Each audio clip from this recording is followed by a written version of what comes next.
Selamat pagi saudara-saudara. Sebelum kita memulai membaca Alkitab, mari kita berdoa. Terima kasih Bapa, kami bersyukur pagi ini bisa bangun dengan tubuh yang sehat tanpa kurang apapun. Sebelum kami melakukan aktivitas hari ini, kami rindu untuk membaca Alkitab Tuhan, untuk melandasi hidup kami dengan kebenaran-Mu. Oleh sebab itu kami semakin hari semakin berkenan di hadapan-Mu Tuhan. Urapilah setiap kami Tuhan, di dalam nama Tuhan Yesus. Haleluya. Amin.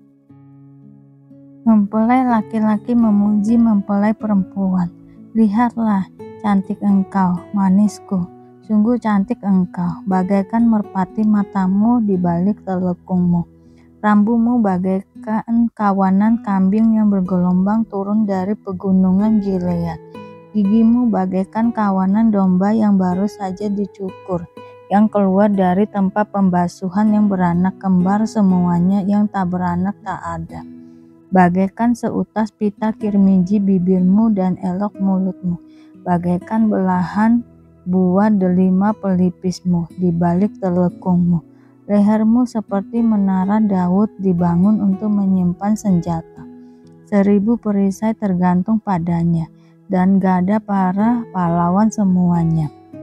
Seperti 2 anak rusa buah dadamu, seperti anak kembar kijang yang tengah makan rumput di tengah-tengah bunga bakung. Sebelum angin senja berembus dan bayang-bayang menghilang, aku ingin pergi ke Gunung Mur dan ke Bukit Kemenyan.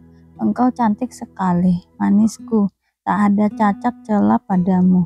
Turunlah kepadaku dari gunung Libanon, pengantinku, datanglah kepadaku dari gunung Libanon. Turunlah dari puncak Amana, dari puncak Senir dan Hermon, dari liang-liang singa, dari pegunungan tempat macan tutul. Engkau mendebarkan hatiku, Dinda, pengantinku. Engkau mendebarkan hati dengan satu kejapan mata, dengan seuntai kalung dari perhiasan lehermu. Betapa nikmat kasihmu, Dinda, pengantinku. Jauh lebih nikmat cintamu daripada anggur, dan lebih harum bau minyakmu daripada segala macam rempah. Bibirmu meneteskan madu murni, pengantinku, madu dan susu. Ada di bawah lidahmu, dan bau pakaianmu seperti bau gunung Libanon.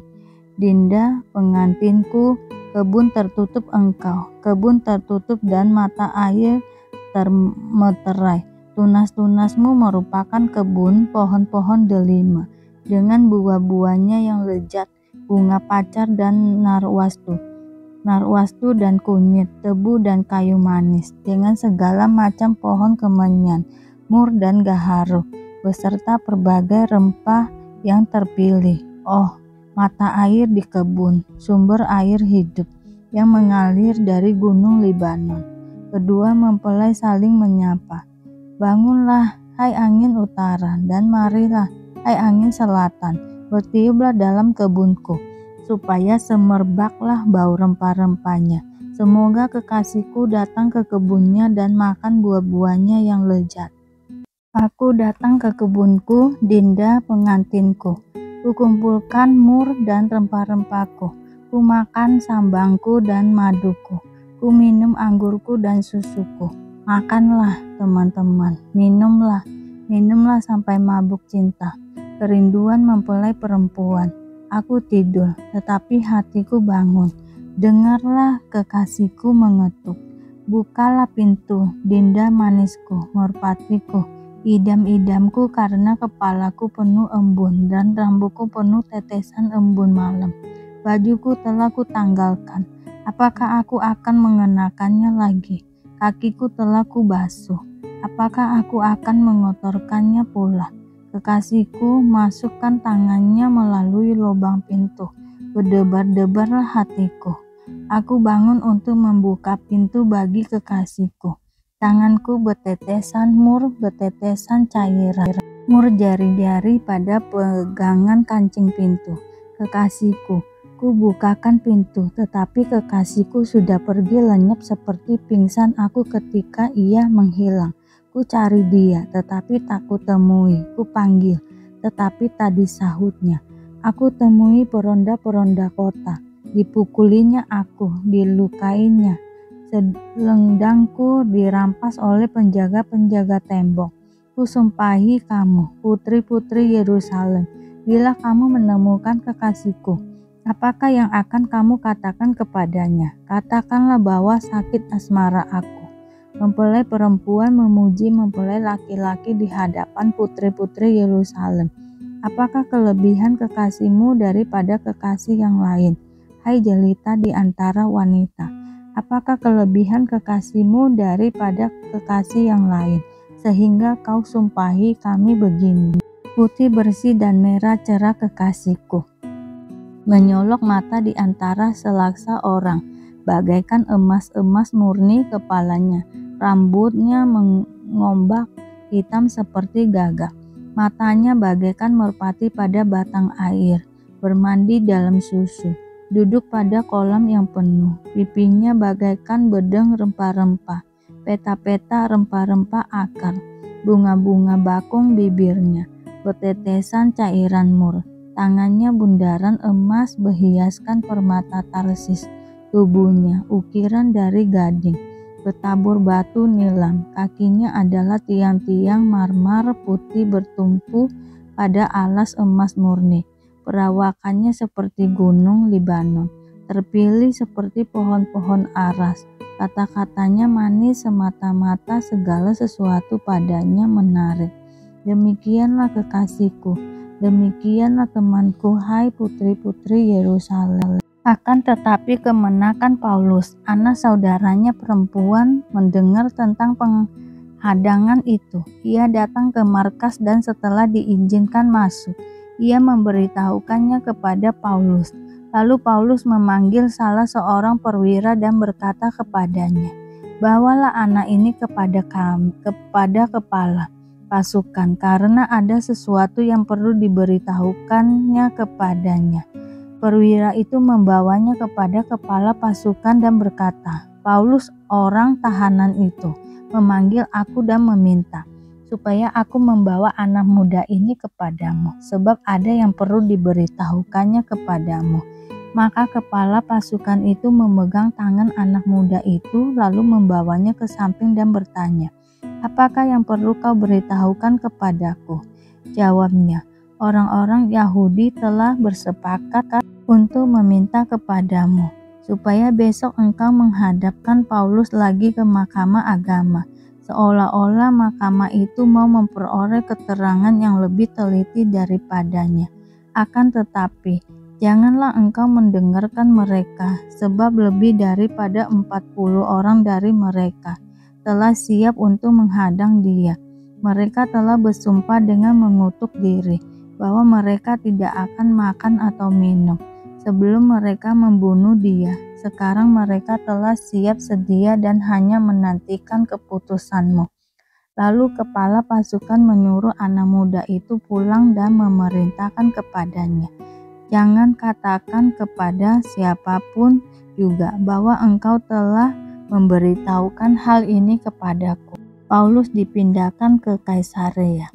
Kemudian kepala pasukan memanggil 2 perwira dan berkata, siapkan 200 orang prajurit untuk berangkat ke Kaisarea beserta 70 orang berkuda dan 200 orang bersenjata lembing, kira-kira pada jam 9 malam ini. Sediakan juga beberapa keledai tunggang untuk Paulus dan dibawalah dia dengan selamat kepada wali negeri Felix. Dan ia menulis surat yang isinya sebagai berikut. Salam dari Claudius Lysias kepada wali negeri Felix yang mulia. Orang-orang ini ditangkap oleh orang-orang Yahudi, dan ketika mereka hendak membunuhnya, aku datang dengan pasukan mencegahnya dan melepaskannya, karena aku dengar bahwa ia adalah warga negara Roma. Untuk mengetahui apa alasannya mereka mendakwa dia, aku menghadapkannya ke mahkamah agama mereka. Ternyatalah bagiku bahwa ia didakwa karena soal-soal hukum Taurat mereka, tetapi tidak ada tuduhan atas mana ia patut dihukum mati atau dipenjarakan. Kepadaku telah diberitahukan bahwa ada komplotan merencanakan membunuh dia.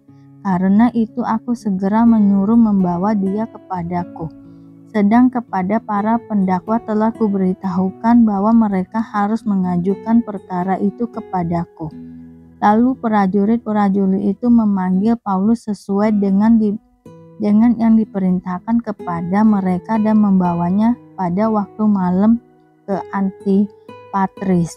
Pada keesokan harinya, mereka membiarkan orang-orang berkuda dan Paulus meneruskan perjalanan dan mereka sendiri pulang ke markas. Tibanya di Kaisarea, orang-orang berkuda itu menyampaikan surat itu kepada wali negeri serta menyerahkan Paulus kepadanya.